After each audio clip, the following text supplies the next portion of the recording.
తెలంగాణ రాష్ట్రంలో ఉన్న మందుబాబులకు సర్కారు ఇంకో వారం దినాల్లో ఓ కచ్చా కోటరంతా కఠినాతి కఠినమైన ముచ్చట చెప్పబోతున్నదట. మద్య నిషేధం కూడా చేసి సంసారాలు చక్కదిద్దాలనుకుంటున్నది అయ్యే బాలన్న అంటే అంత మంచి నిర్ణయం సర్కారు ఎందుకు తీసుకుంటుంది? అసలు ముచ్చట మీకు నేను మంచిగా చెప్తాను, అడుగుండ్రి.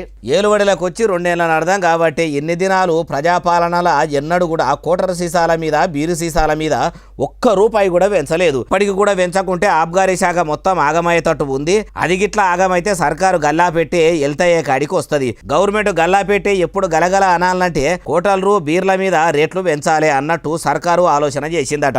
ఇప్పటికే పుల్లుబాటల మీద ఎంత పెంచాలనే కూడా డిసైడ్ అయిపోయిందట. మనకు తెలిసిన కాడికి ఏంటంటే కోటల మీద 10 రూపాయలు, 20 రూపాయలు, 15, 25, 30 దాకా పెరగొచ్చునట. ఇట్లా ఒక్కొక్క బ్రాండ్కు ఒక్కొక్క తీరు రేటు పెరిగే ఛాన్స్ ఉన్నదట. అంటే ఒక్క పుల్లుబాటల మీద 60 రూపాయల నుంచి 100 రూపాయలు, 120 రూపాయల దాకా పెరగబోతున్నాయన్నమాట. ఇక బీరుకు కూడా 10, 20 పెంచుతారు కావచ్చు. ఈడికే లైట్ బీరుకు 180 రూపాయలు ఉంటే స్ట్రాంగ్ బీరు 190 రూపాయలు ఉంది. అంటే పెరిగేదాన్ని బట్టి చూస్తే లైట్ బీరు కూడా 190 అయ్యి స్ట్రాంగ్ బీరు 200 రూపాయలే అవుతుందో 210 రూపాయలే అవుతుందో. ఆబ్గారీ శాఖ అంతా లాసలా నడుస్తుందని మందు రేట్లు మంచిగానే పెంచుతున్నారు. కానీ మరి జీతాల ముచ్చటేంది?